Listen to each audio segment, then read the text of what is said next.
Microsoft has been auditing companies since forever, since I remember them, since early 90s.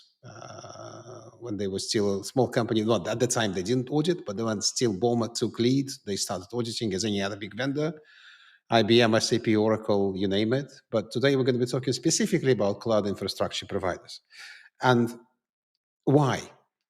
Because Microsoft nearly, they didn't entirely, but nearly stopped auditing end client organizations. Currently, we're seeing an uptick in end client organization audits in the United States mostly. Europe is less affected.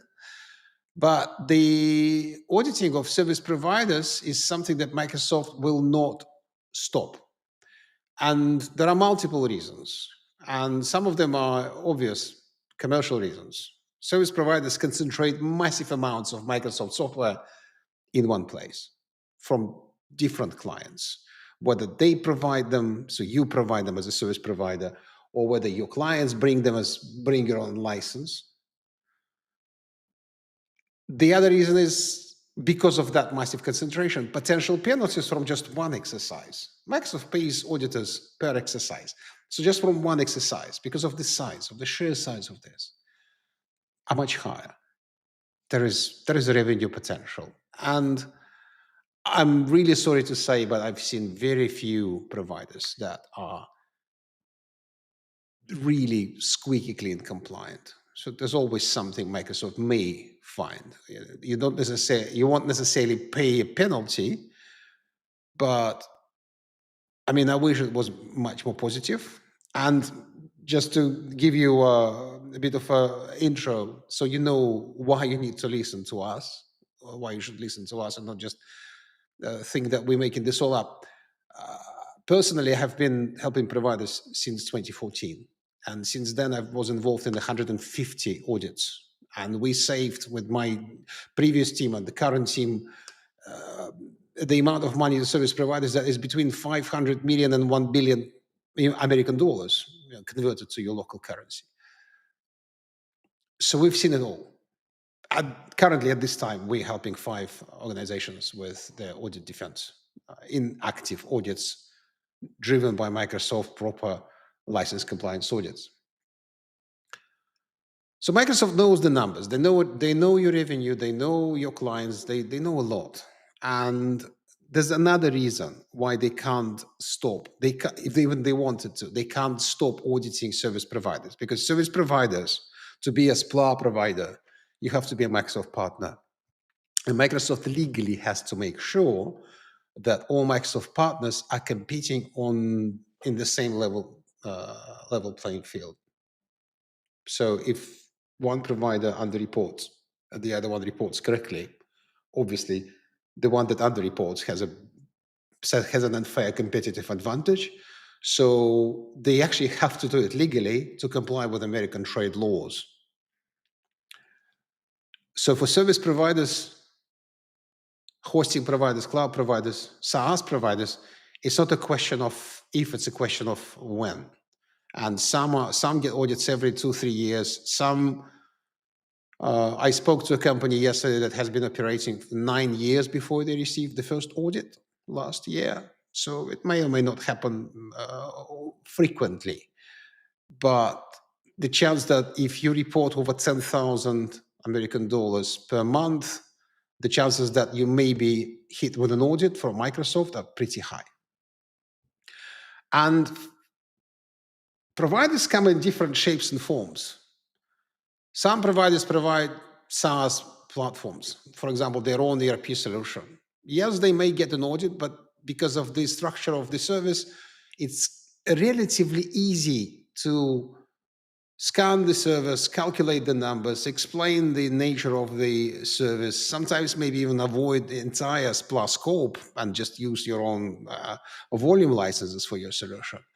Cloud infrastructure providers, usually pretty large, unfortunately have to deal with a massive sheer number of various Microsoft licensing scenarios, starting from just providing hardware for private clouds, with or without Microsoft licenses, allowing or not allowing bring your own license. Usually allowing, how can you just provide pure virtual machines without bring your own license? If you're an infrastructure as a service provider, normally you would only provide virtual machines with a Windows Server license, and that's it. That's where it stops. And if the clients want to use licenses, they might either procure them from you, or they may bring their own, or you may help them install SQL with Azure Arc. And if you start counting those scenarios and licensing models, the lowest number you will come up with is 7, and there are actually many, many more different combinations. And it creates a massive level of complexity. The other thing that is a very big deal for infrastructure as a service providers is that Microsoft, by the language of SPLA, puts all the responsibility for every Microsoft piece of software that runs in your estate on you. Whether you like it or not, whether that legally aligns with third-party responsibility as per the, say, in the EU, there's the world and there's the EU. And in the EU, laws are slightly different and practices are slightly different still. Still, by default, by the language of the agreement, Microsoft puts all the responsibility on the service provider. And infrastructure as a service providers, as a massive chunk of their business, you know that if you're an infrastructure as a service provider. Just provide virtual machines, which are black boxes. They don't know what's inside. They just give that virtual machine. They provide a Windows Server license, if that's a Windows Server-based virtual machine, and that is it. And Microsoft wants you to scan everything. And scanning hundreds of clients' estates with their own domains, with auditor scripts, is a massive headache. So even before you come to the discussion about who is responsible for what and what are the non-compliance numbers, one of the questions that needs to be addressed is whether you actually have to scan certain virtual machines. And again, by default, they expect you to do it. Auditors, assigned Microsoft auditors are one of the big 4 companies, EY, KPMG, PwC, and Deloitte. They all use exactly the same framework, which is approved by Microsoft. It wasn't developed by Microsoft, but it was developed for Microsoft. I may be wrong, but as far as I'm concerned, it was developed by Deloitte, the current process, maybe EY. It doesn't matter. They all stick to the same process. And in that process, the default position is everything must be scanned. Every single piece of information about hardware, software must be discovered. That's why, by the way, your software asset management tools, unless they cover at least 98% of the estate, may be rejected, and you would still have to run auditor scripts. So the infrastructure as a service providers or cloud hosting providers are the most difficult case for audits. Please bear with me for a second. I just need to check something very, very quickly. Yeah, okay. Moving on. And as I said, Microsoft's position on liability is they insist that service providers, doesn't matter what kind, infrastructure as a service or platform as a service, database as a service, SaaS, are all responsible for their end client software, regardless of who deployed it, regardless of who supports it, even if you only provide virtual machines and have no access inside.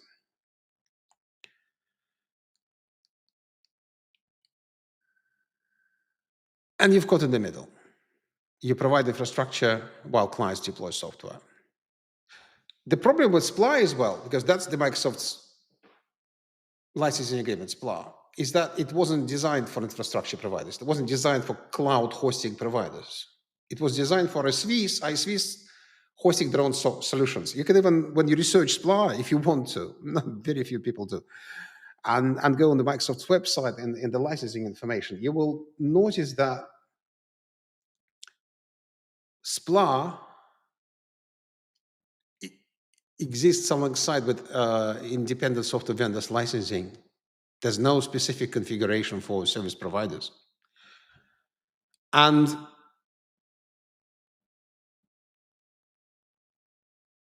that is the core of the problem. So let's move on. Let's move on. And the infrastructure as a service reality is that pure infrastructure as a service is rare, as I said. I've seen a few providers recently which were pure infrastructure as a service providers, no other services provided, or a combination of bare metal and pure Windows Server virtual machines. That was very clear from the terms and conditions. That was very clear from everything. Basically, all the data confirmed that that's the only service that is provided by a massive infrastructure as a service provider, massive cloud hosting provider, nothing else. That was their cloud solution, just VMs and bare bones, bare metal service. And in that case, the audit went very, very light. I wouldn't say light touch. It's never light touch, but in an easy way. And for example, scanning of virtual machines was avoided because it was very clear how the service is provided. However, such situations are very rare. And then you have to deal with various clients consuming various services. One client can confirm different kinds of services, so that all needs to be understood. It needs to be categorized, cataloged. Then you add other sprinkles on top, like managed services here, monitoring clusters here, backup clusters, security, disaster recovery configurations, which may be different. We need an additional probably article and a short video. We did recently a research around legitimate disaster recovery configurations when you don't have to pay. Imagine this, don't have to pay for Windows Server licenses for disaster recovery clusters. Not very many know about it. And during an audit, it could be a massive saving if you suddenly realize that you didn't have to pay for those disaster recovery services. Or it could be the opposite. You didn't pay for them, but you had to because the way you used them was not compliant with the terms of DR. Remote desktop solutions are a big deal for every provider. And again, in a massive estate of an infrastructure as a service provider, a remote desktop solution with Office in a remote desktop and RDS CALs, you can't avoid it. It's unavoidable. 80% of the penalties actually lie in user licenses.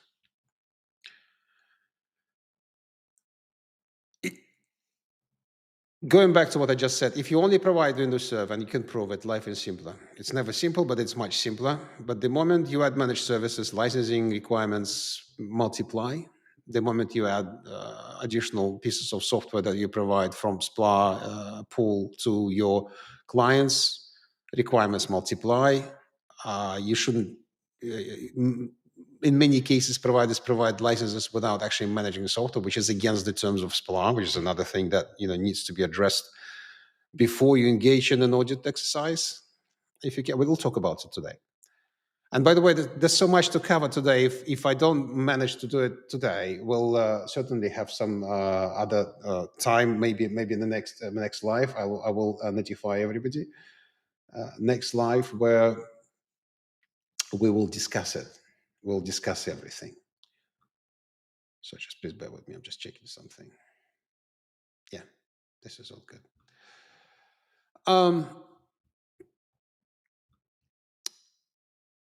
Licensing that you have to deal with, it has become a bit simpler since 2022, but it doesn't mean that it's simple. Because obviously the initial thing that infrastructure as a service providers, cloud hosting providers use is Microsoft SPLA. That's still the major core offering. And as much as software resellers and Microsoft partners are trying to pull you off to CSP and CSP hosting and Azure services and whatnot, SPLA is still the core. You know it. I don't have to explain it to you. Bring your own license via flexible virtualization benefit simplified drastically the BYOL arrangements within clients. So you don't have now to check whether certain software is eligible for bring your own license. Everything is eligible as long as licenses are subscription licenses. But again, if you're providing those services, If you allow your own clients to bring their own licenses, and you probably would, then you need to make sure you know how it works and how to protect yourselves from any shenanigans on your end client's side if they do anything wrong. Because again, by default, you're responsible. CSP hosting as an alternative to SPLA was introduced also in October 2022, over 3 years ago. We don't see a massive uptake of CSP hosting amongst infrastructure as a service providers. However, many are CSP hosters, but it didn't replace SPLA in cloud hosting. SPLA is still the go-to default program. We don't know what's going on right now with Azure Stack HCI or Azure Local for hosters that was promised. Something is going on behind very strict NDAs. We're trying to penetrate that, shield of information, but not hearing much and not seeing that in audits. It's not coming up.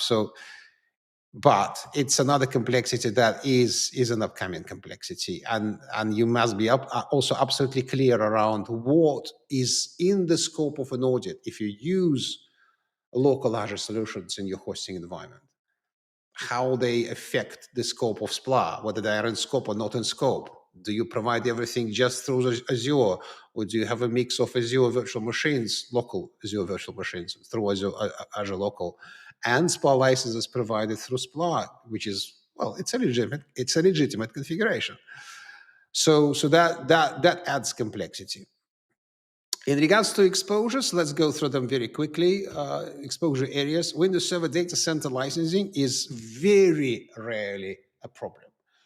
When we see shortfalls on Windows Server licensing, it's usually whether somebody who manages licenses and the provider just completely misunderstood how it works, because it's the simplest licensing program, or there was a miscommunication between licensing people and people who are paying for the licenses. So there's a billing department, a payments department, what they call accounts payable, that for some reason have a broken link with the license calculations, and they just misreport the numbers as a pure operational error or a human error. So only in that case, we see Windows Server Data Center or Windows Server Standard licensing mistakes. Very rare and very sad from that regard. So if you start thinking about, where your potential problems are, you've never calculated your compliance, it's not probably Windows Server. It's probably not Windows Server. SQL Server is where things become interesting, because in many cases, wrong editions are deployed, or you forget to report standalone SQL services. We're not going to go through each licensing question today unless you specifically ask about it. I see messages in the chat. Hello.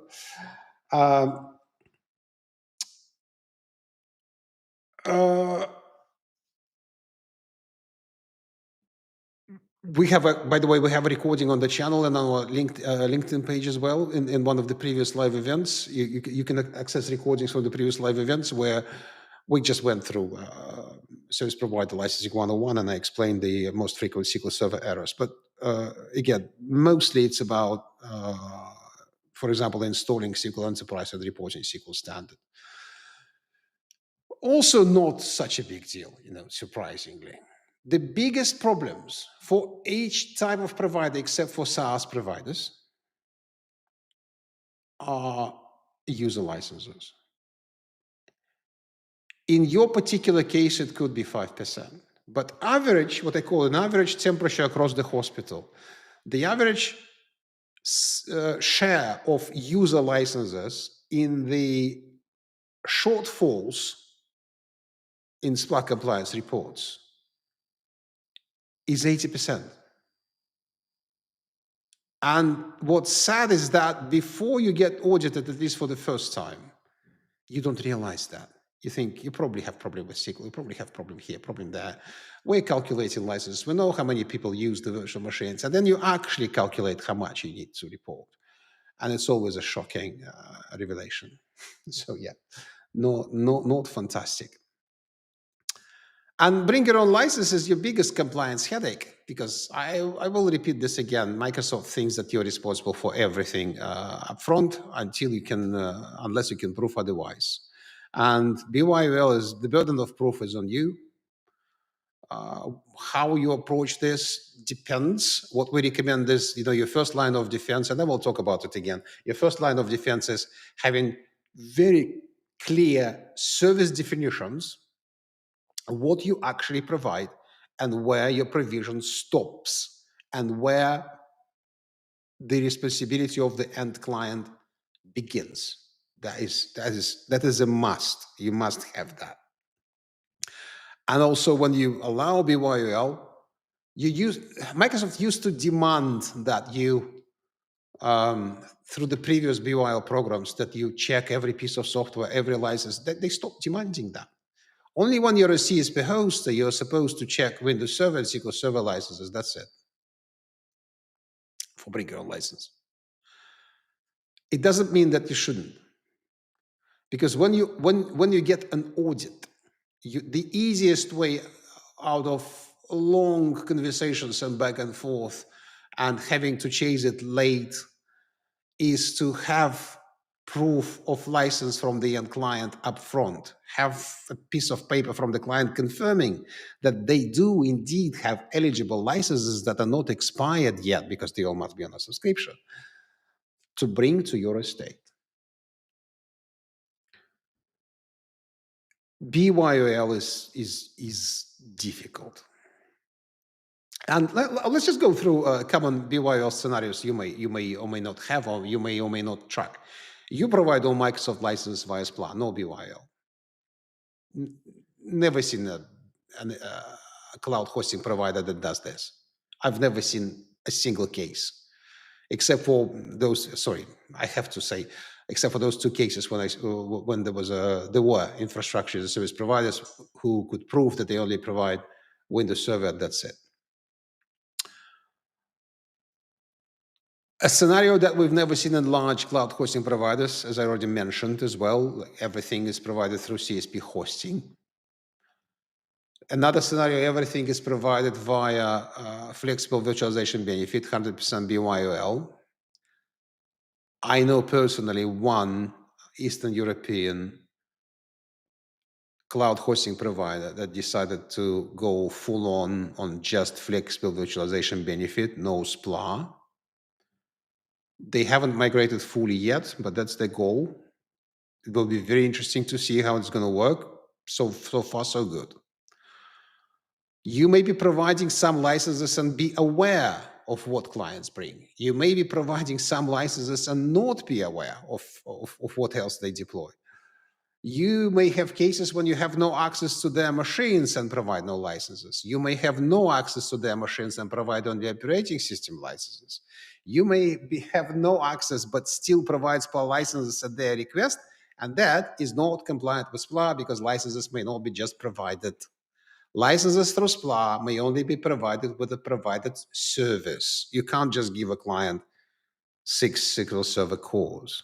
And many do, but you can't. It's against the rule of SPLA.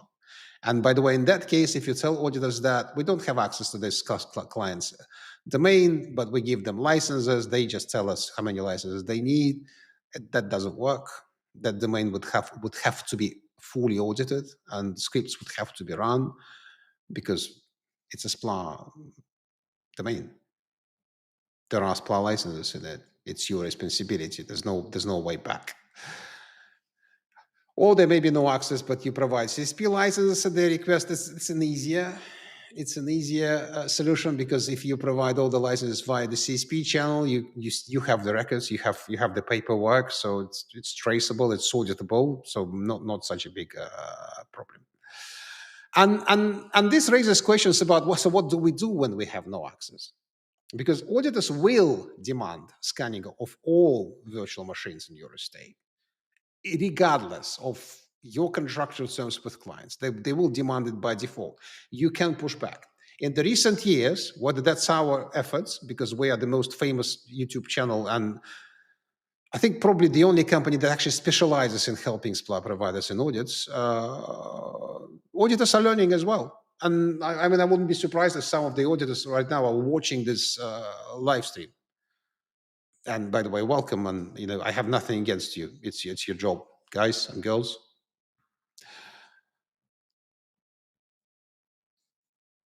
Microsoft is kind of unofficially softening their stance.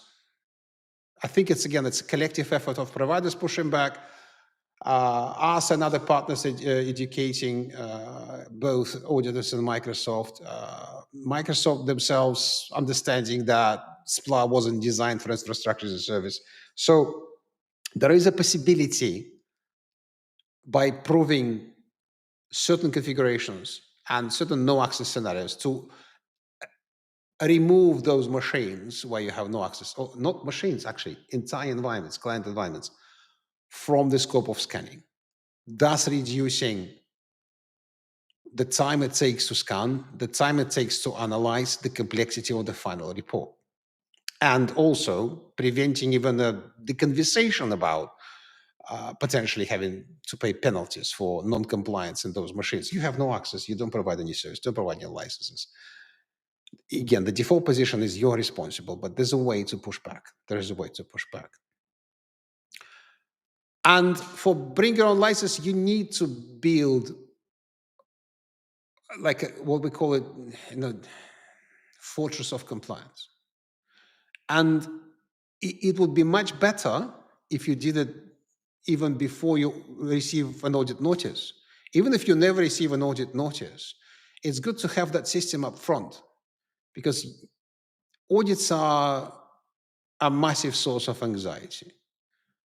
And the least you are prepared, the more anxious you will be. And the more anxious you will be, the more mistakes you will make. And they will find, not necessarily find, they will find more non-compliance because of you're just not prepared. So rock solid written evidence required of BYOL scenarios. Good catalog of services. Full understanding of what services are consumed by what client. Paper trails, terms and conditions. Your terms of service must be crystal clear. That's another thing you can do. Even if you never receive an audit notice, do it up front. It's actually not that difficult. And if you talk to somebody who knows what you need to include in your terms and conditions, they can review them for you. We can review them for you. If you have zero access, it needs to be documented in writing. If you provide zero other licenses, it needs to be documented in writing.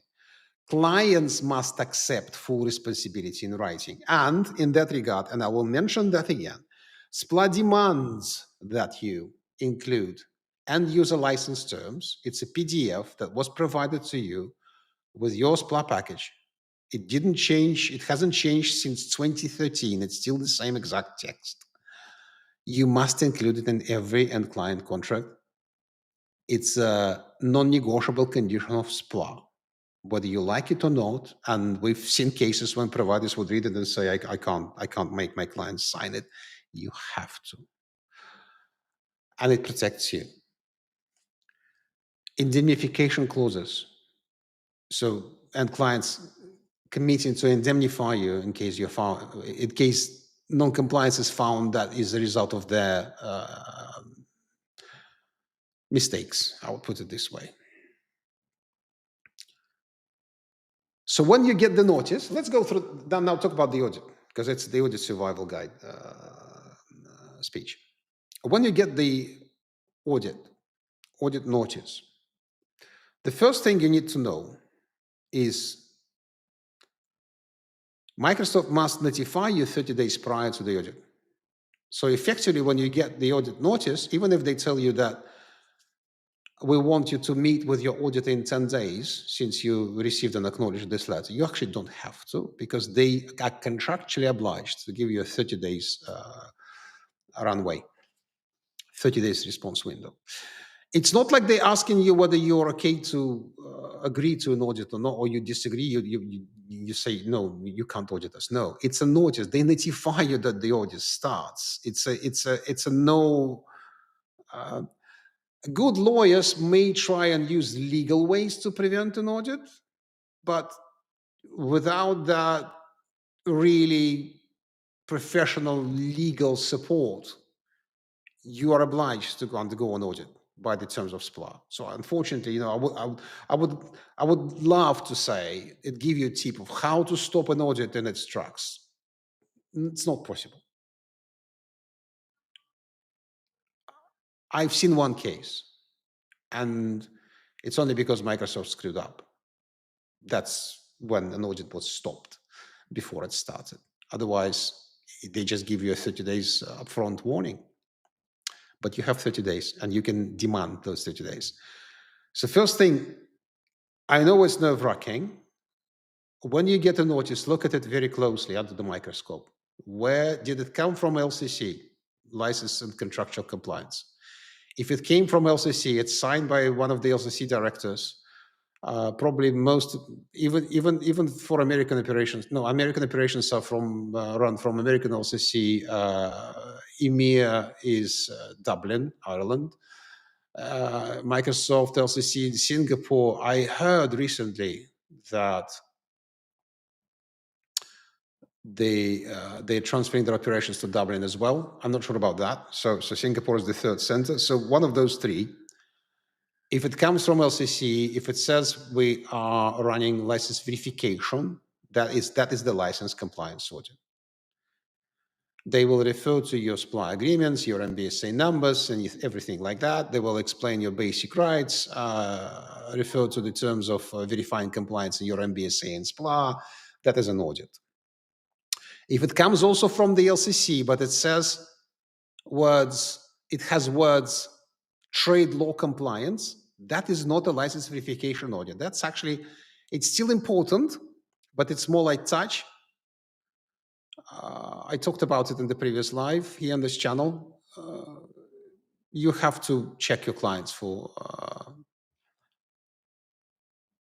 whether they are sanctioned by American authorities. And if they are, you are not allowed to provide them services. And you also have to have anti-corruption training and anti-corruption policies and whatnot. Still, it's not a license verification audit. If it says it's a trade law audit, there will not be any scanning, there will not be any license calculations. So in that case, you can breathe out. You still have to go through an audit, but that one, we help with those, but for us, it's a fixed fee offering. It's like 10K euro, and we will help you go through that audit. It's easy. And there are two types of letters that look like audit notices, but they're not. So one is self-assessment, where Microsoft asks you to assess yourselves. It's not an audit, but don't treat it lightly. You actually have to assess yourselves. And the other one is, which is more and more rare, where they assign a third party, which is a Microsoft partner that you may not even know that they say they will verify your compliance. That one I usually suggest to politely refuse. If you want an audit, come with an audit, but don't send us some third party that we didn't agree to work with. It's not a Microsoft appointed auditor. If it's not one of the big four companies, that is not an audit. It's a SPLA. It's a software asset management engagement, which again, don't treat it lightly, but politely refuse. That's my current advice. I might change it later. So don't rush responding to it. If they insist on 10 days, as I already said, insist on 30 days. I mean, they promised you 30 days. Then engage with an auditor. During the 30 days, do the following. Locate your SPLA agreement, find all the paperwork, find all the PDFs, read it very carefully. Read paragraphs related to verifying compliance in MBSA and SPLA. So there are two agreements. MBSA supersedes, it doesn't supersede SPLA. MBSA is your main umbrella agreement for all your Microsoft relationship, under which sits SPLA. So they work together. So read both of them. Both of them have license verification clauses. SPLA clauses supersede MBSA clauses, but they work together again. You need to understand the scope. Very carefully assess what they say in the letter in regards to for how many months back they audit you. Because SPLA audit is not like an on-premises audit of an end client where they just take the current snapshot, current licenses, and do the calculation. No. In a SPLA audit, they scan your current estate and then extrapolate from the current data how much you had to pay in the previous month per month. So the more months you have, and we've seen audits going back 5 years, 60 months, you will have basically 60 monthly positions, most of them extrapolated, and that multiplies the complexity drastically.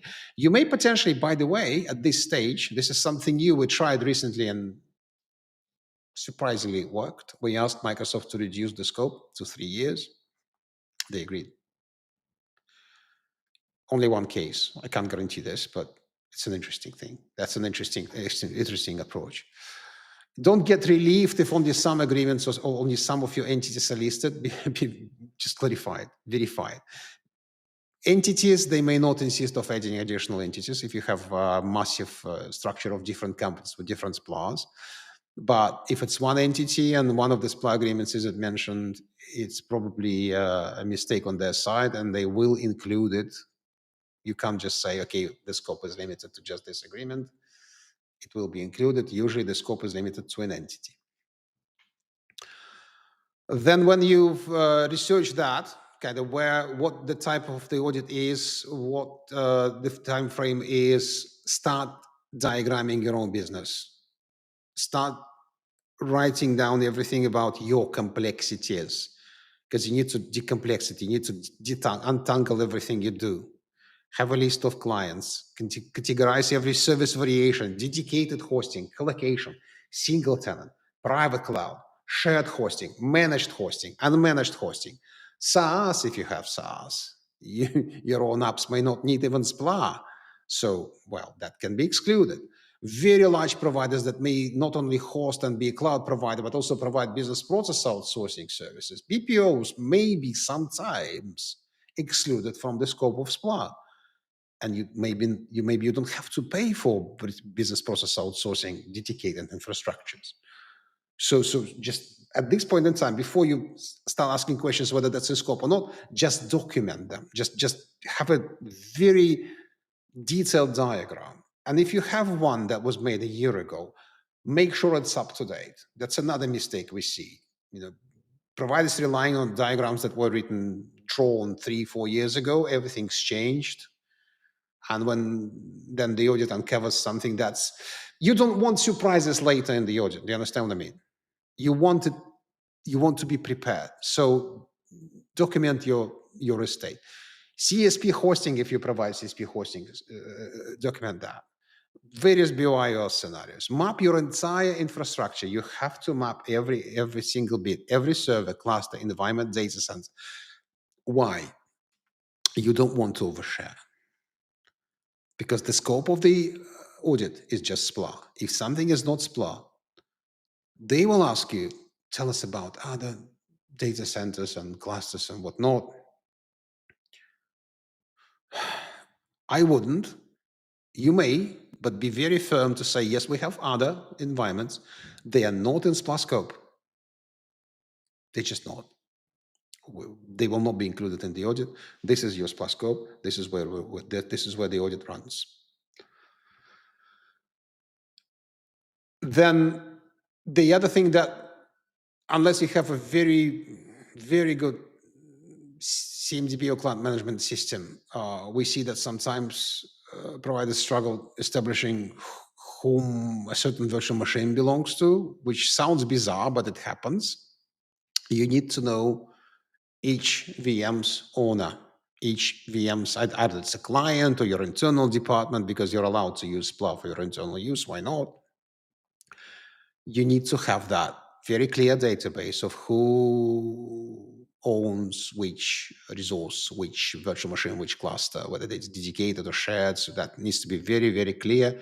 You have to have that whole entire scope. Then from that, you define what's in SPLA scope, what's not.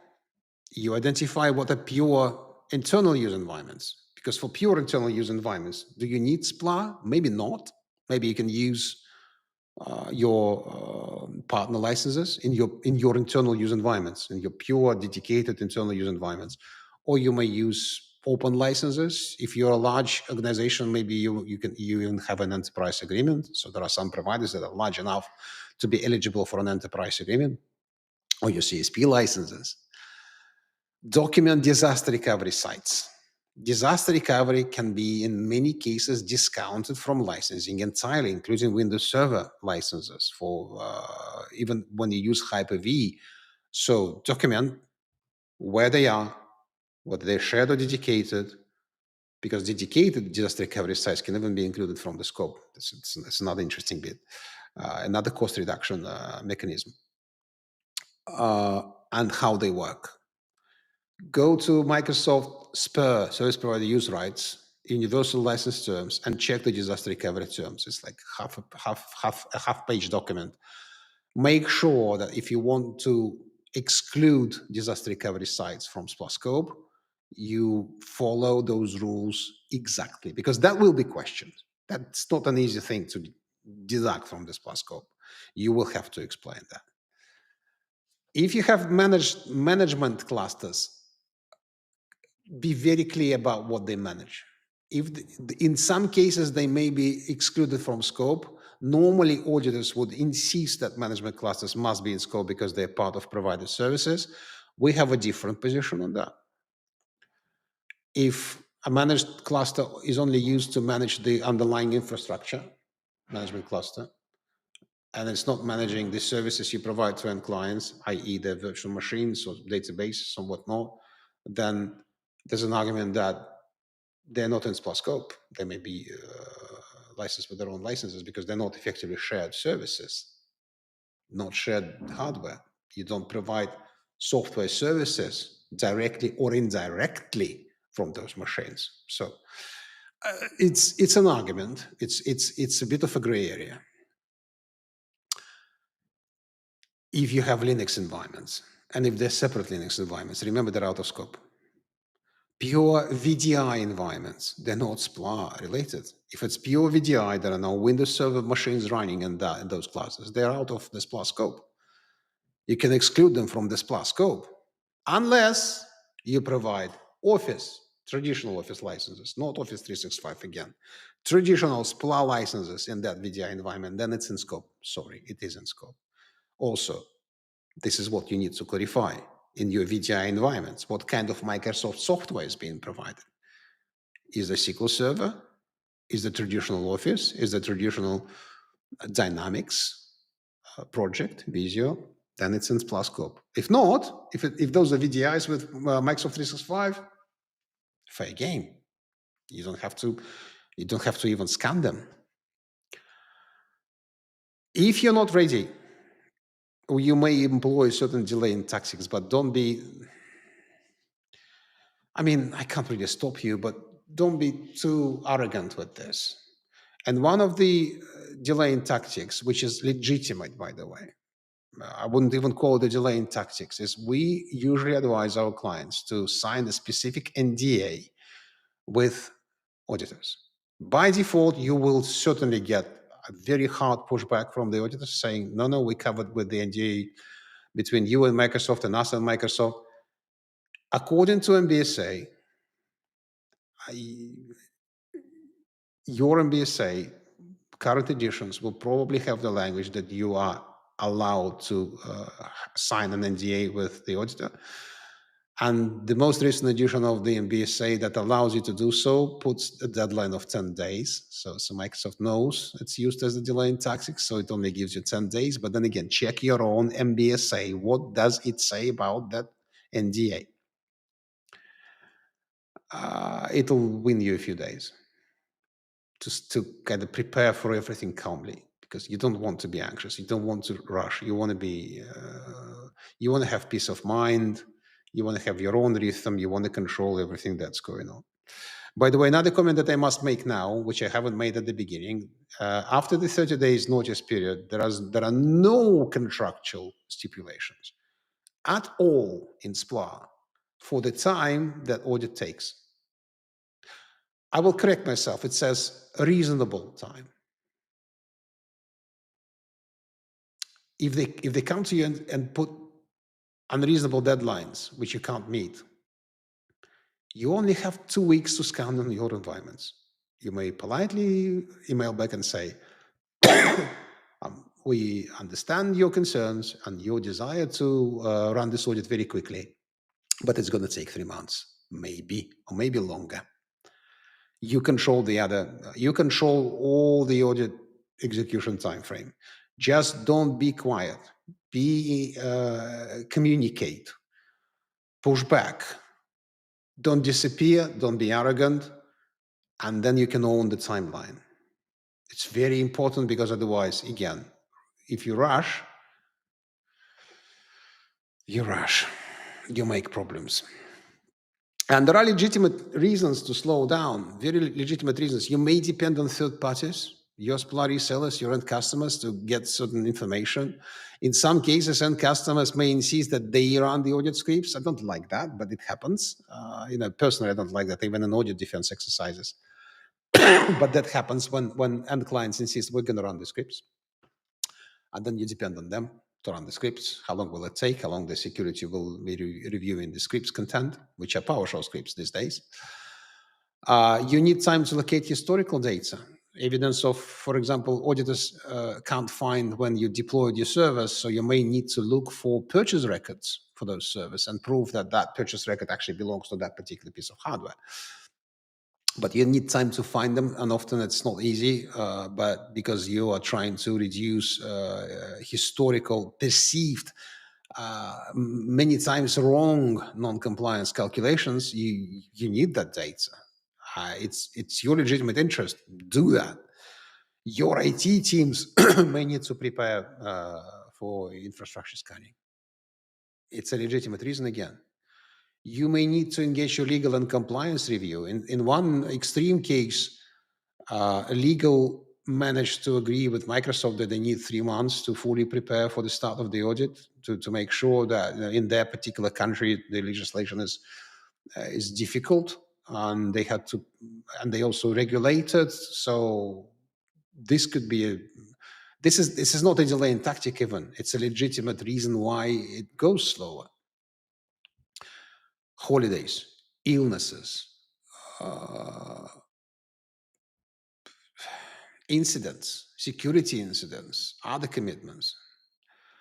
So insist that you control the timeline in the kickoff meeting. Don't agree to auditors' proposed project plans without review. State clearly we need to assess our internal resources and dependencies.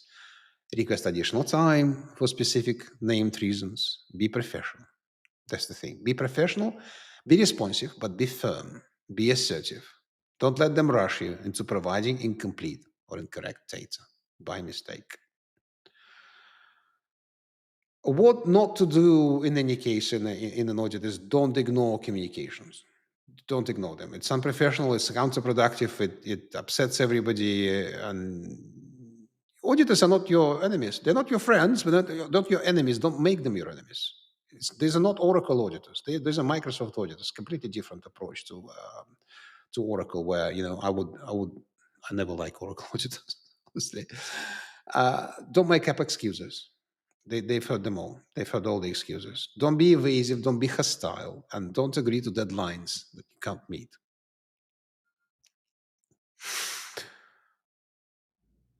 What you need to understand as well about the auditors at this point in time is they are not paid to find more non-compliance. They are paid a fixed fee, which is between 30 and 50K. And if you're found non-compliant significantly, you will have to pay those fees. If your non-compliance is below 5%, then Microsoft will waive auditor fees, because that's the language of the agreement. That's what it says. So you don't have to pay them for that exercise. It's Microsoft's laws. You're good, you're compliant. Microsoft imposed this on you, made you uncomfortable. They pay for the auditors. You don't have to pay for the auditors if you are nearly compliant. 5% is the threshold. So what else shall we? I'm going to skip a few parts of my ideas. I have a list of ideas in front of me, which I'm scrolling through, so not to forget. One of the biggest mistakes in an audit is oversharing. You can try and then pull that information back and say, we made a mistake when we shared this with you. This cluster, for example, is not on scope of SPLA. Every time we have seen this, and in one extreme case, it went to a very long, almost legal conversation with Microsoft. auditors are not, they're very reluctant, they're not happy to remove something they already put in the report, to descope it. You now have to prove that it's not in scope. You now have to ask for it. It's seen as a concession. So so your list of potential additional concessions is getting shorter. It's seen as an excuse. So just don't overshare. Don't tell them too much. Don't give them too much. Be very strict with what data you answer their questions. Don't overdo it. Don't give too much. Right. Hello. Yeah, the audio. The audio is still working. I have to check my audio. Sometimes it just stops working. I'm very sorry for this.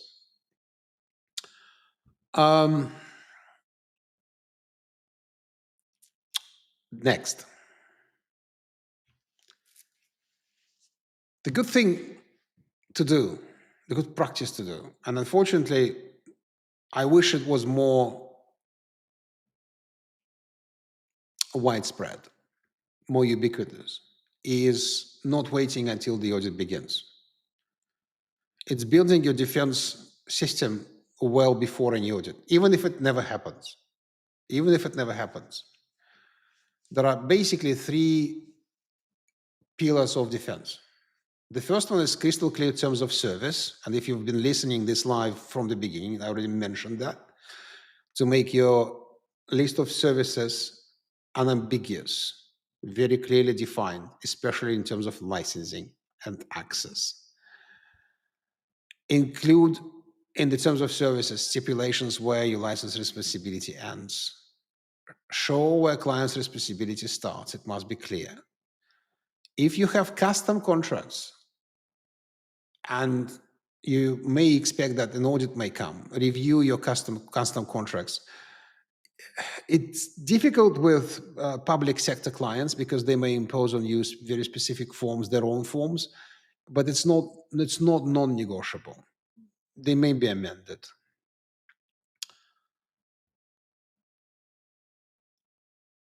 Pillar number 2, end user license terms. As much as insignificant it may seem, the PDF that's included in your SPLA, you must include it in every end client contract or on your public terms of service as is, just word for word, comma for comma, everything that's in it, unchanged.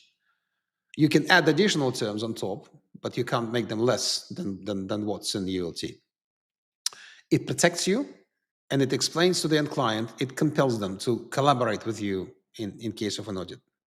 So find the PDF that you received when you signed SPLA. If you don't have it, ask your reseller.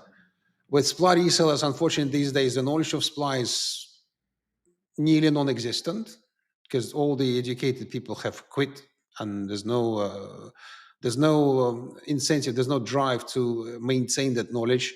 So sometimes we hear excuses like we can't find it. It's a universal document. As I already mentioned, it hasn't changed since 2013. If you can't find it, ask us. Send me a DM. We'll share the text with you. It's the same exact text. It's public. It's public domain.